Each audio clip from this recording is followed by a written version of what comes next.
Usi mai alau whaafofonga o le whaapoponga fo ele nei o Tala Fou mai Samoa. Awina sa mai mo oe e lau leiti o whalongolongo le Radio Samoa tasilima iwa tolu amo. O te whatalo fo le tātu o tunu nei fo i o sa fou o tātu mafuta, ia usi mai alau whaafonga le tautua whaawau o tala mai lo tātu o tunu. O nofo whaatari nei mātua o stamaita i tala vau lua se furu tau sanga le matua i se ngā lue ngā leo leo. E sa ili matoe au mai ai lo tātu o tunu se tangata mai fafo o se tamatane. E whapea mai mōri mau whaatua tuaina na toe tuua sa moa e lea tangata ma fo i atu ilo nā tunu. Ai o lo su ina e leo leo se tangi whaasanga i ai. I se mata upu tau whai ai ngā whai wha malosi. O le pō lea so ono se tema e peo na whaalia le tamaita i nā awhia. Na tupu ai lea ngā yo inga sori tūla fono i āteia. I le teimi wa mā navala na ngā luenga. O lea sto na ilea so iwo se tema na whaaurua tua ile mata upu i leo leo ma whaia su e suenga. Ai o lea songa fua se furu valu o le masina lava na te nei. Na tu ua ilea tunu e leo lo tua ia. Whaalia se mōri mau e su e atu lea tangata. O malanga e se mare whale teri mālo maanga i atu le malai waalele. Ai o lo tu le ta vale na ia whaonga ina i le whale teri mālo. O mawhitianga o le tamao le tēnei titi nā a fia lea tūlanga na tūla i mai. Na o ai le ofisa o leo leo mō se tali o le na fasili. Pe ai seana tua i e o na whaatino e leo leo le tāo finga o lea tangata mai le tuua leo leo tunu.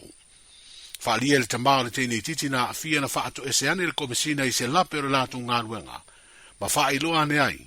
O le asa idi feso o ta inga le au nanga wha leo leo le Pasifika ma le Interpol. Pe mauaini whaamtalanga o lea tangata. Ina ia tau mawhai eise ngā luenga toe au mai, e tali i tua inga. Ke loa eo si whio i o kunga whai au kako mai pele i a kako whanga, misa me o whanga uking.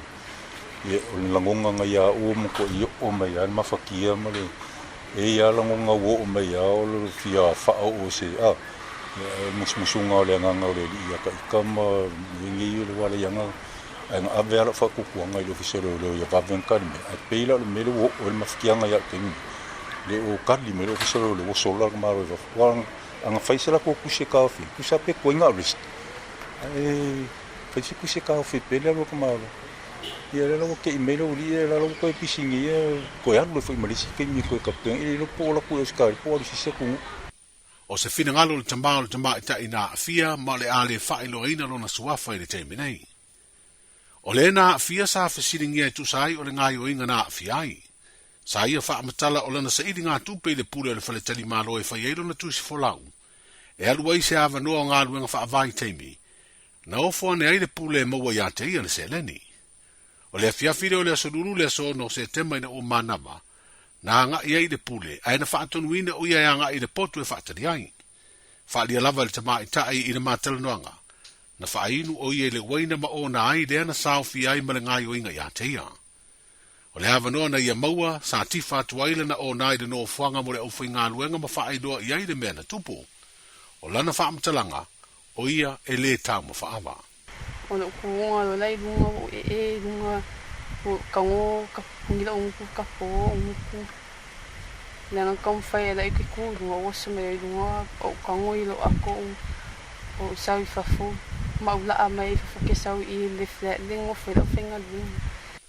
Le tama i tai lua se furu tau sanga na fia ma ua tau fia le whaeloa ina o lona suafa. Whaalia nisi o tangata whai ngā luenga le wharitari malo. E le atoa se tolu masina talu o nga lue lea tangata i le pūlea o le pisinisi. Na maua se feso o ta inga i se tasi o le pūlenga o lea wharitari malo o se tama i tai ma sa whaeloa i ai pena te wha maunia walu ese ma sa moa le sa avea ma pule. Ai maise na whaelo i eile mata upu wo nei leo leo. E le ato se minute le talanoanga, ai mamotu le vala au mai le to e tali na mai le numero le telefoni fe avea i alea tangata whai ngā luenga o le wharetari malo ina ua tau mawhai pea i ai. I le amatai o asol nei masina 4 Novemba ma le iei o le tātu o tunu i le tau a whā o matangi matimunga. O le aso muri o le masina walu o tunei o ke topa. Na whaeroa lau tele mai eiva inga ma mao le tau mo le tātu o sunu u le whaasalo atu le whae unga le tausanga. Ma masina a manta le tausanga fau lua o lua wha. E lua i le tolu a wha ua walo ia, i le wha milo sanga e tusa ma le whaase lau kilomita o le atu Samoa. O ia a whae ono fausia po le pasi a fo i lo tātu o sunu. Ai tasi le wha ua walo ia, e ona o le tūlanga tolu po le category 3 lona malosi. O le tau fo i o wha ua walo i ai timunga mamafa o lo longa o ngalu mawalunga mamatangi malolosi. O wingo le tau ua wha ingoa ina o le El Nino le olo o a fiei Samoa. E ono wha aua upea se ia o atu i masina amanta o le tūsanga fau. O timunga o le aia i pea le tūlanga i le tele pe pilou nomo e mawhanawhana le ea ai mawalunga pea le tūlanga la matia o le lau whanua i le mātūtū lea ona o munga la.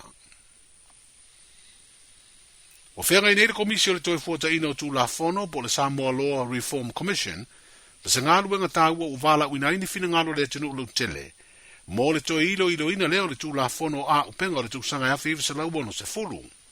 O le ngālu wenga le komisi o le toi fuata ina o tū la whono wa afua mai se tālo sanga le mta ngālu wenga o leo leo fa le pui pui mo leo le toi fuata ina. O le autu o le ilo ilonga o le toi fausia o se wha wa fau o le tū la whono a upenga le whaasino i la au malosi po whana. O whaalia le komisi le mai a pasi ai le kāpeneta, o se pepa mo le whai o whaatalanoanga, ma ua ta tala i le amano i le lautere o le tātu o tenu, e tu ina atu ni whina ngalo e ala i ni whorasanga, e whaaido ai po ani ai ai ngai whausi ai se whaava fau o le atu la whono. O Januari o le tausanga fau o lo whaatulanga e whaamutai le amanoa, ai o whaamtelanga uma whaasatau i lea i loilonga e maua mai lea i wheso o tainga, ale komisi o le toi fuata ina o tū la whono a Samoa. O popolenga le whaawawai i peo le si i tau atu o Rusia i le atunu o Ukraine. O le tasi leo mafuaanga o le si i tia peo tau o loa tau suau uma penisini i Samoa. Ai maise o le isi mafuaanga o le si i leo le tau o suau u le whaama maina, ma suau ua uma o na whaama maa.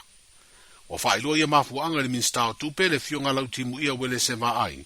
I le pepa o whaamtalanga o whailo ai tau fau o ia o loa i lo tātu o sunu, mo le nei masina fau o Novema.